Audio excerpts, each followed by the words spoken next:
Hey guys, welcome to The Strong Young Man.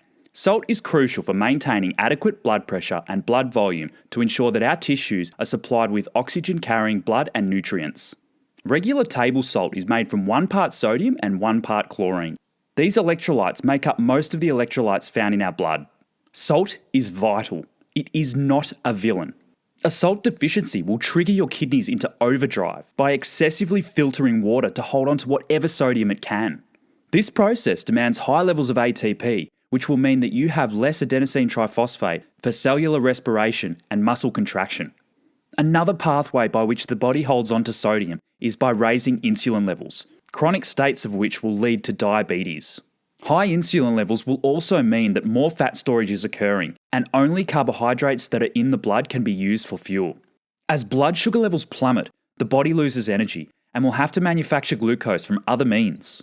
Both of these instances will leave your body feeling weak, your brain will have reduced function, you will have reduced muscle recovery, and it will cause health problems such as insulin resistance. Along with this, a low sodium intake has been found to consistently raise artery stiffening hormones in order to correct low blood pressure. These hormones contribute to the development of hypertension, kidney disease, and cardiovascular disease. Our ancestors recognised salt's importance, and evidence suggests that Neolithic people of the pre-Cucuteni culture were boiling salt-laden spring water to extract salt as far as 6050 BC. Roman soldiers during the Roman Empire consumed upwards of 25 grams of salt per day. They were even sometimes paid with salt instead of money. Their monthly allowance was called salarium, which means salt money. This Latin root eventually made its way into the English language as the word salary. This gave rise to the expressions such as to be worth one's salt, and you are the salt of the earth, Matthew chapter 5 verse 13.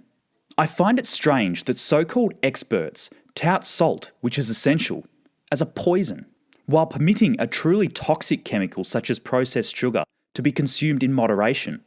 Processed sugar is toxic, and it is the genesis of almost every single disease that afflicts humans today. Salt, on the other hand, is essential.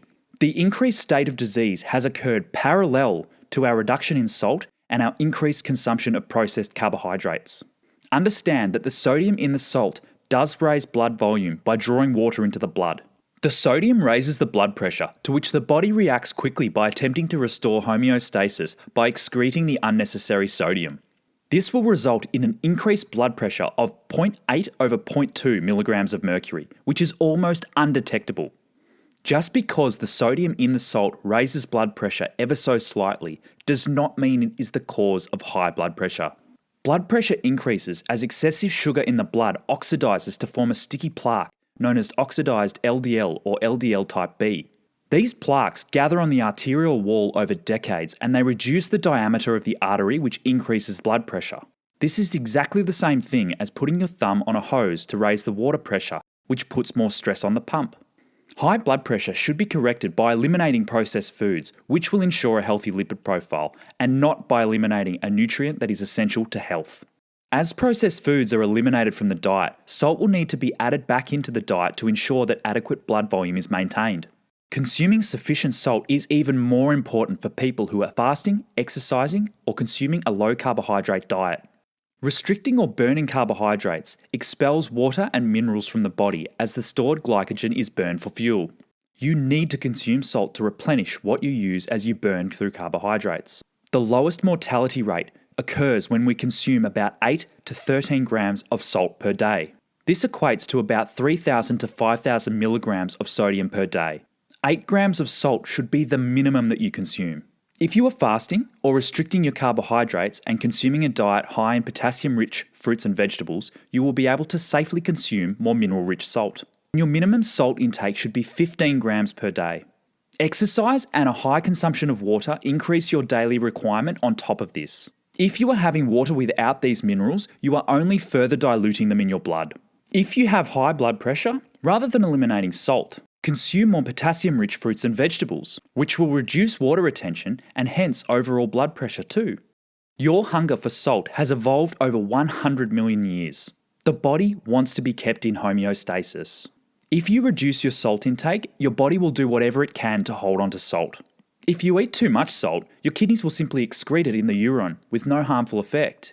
Data from the military archives of the War of 1812 shows that soldiers were given a ration of 18 grams of salt per day, which was considered too low. So consuming this much salt is not new to us. It has only been since World War II, when refrigeration replaced salt as the primary means for preserving food, that our salt intake has decreased. For a healthy individual, it is unlikely that you will consume too much salt, and it won't harm you if you do. You will know if you've consumed too much salt because you will experience extreme thirst and potentially a mild headache. Consume 2 litres of water immediately, and in future, dial it back 2 to 3 grams, or increase your water intake throughout the day to balance out the ratio. Sea salt can contain microplastics and other heavy metals. Salt harvested from ancient oceans or untainted salt ranges such as Himalayan pink salt, formed 250 million years ago, are the healthiest option. These salts won't contain harmful man-made chemicals and will come with an abundance of other minerals such as magnesium, calcium, potassium, iodine, iron, phosphorus, boron, bromine, and copper. Final thought. Salt is the gateway to stronger muscles, greater strength, and greater endurance. Through drawing more water into the blood, we make sure that we maintain an adequate blood volume and blood pressure to ensure that our tissues are supplied with oxygen-carrying blood and nutrients. More salt will give your muscles a bigger, pumped-up look because it draws more water into the blood. It will also make you more vascular. This is great for healthy individuals who regularly engage in physical activity because it will aid recovery. Eating salt is also the most effective way to increase your energy levels. The fact that a salt deficiency can be responsible for terrible performance and an excess consumption produces almost no adverse effects, it is better to err on the side of consuming too much sodium rather than not enough. Thanks for watching today's episode. In episode 16, I'll talk about why you need to resolve your unresolved issues. Subscribe and click the bell icon to be notified when it drops. Catch you then.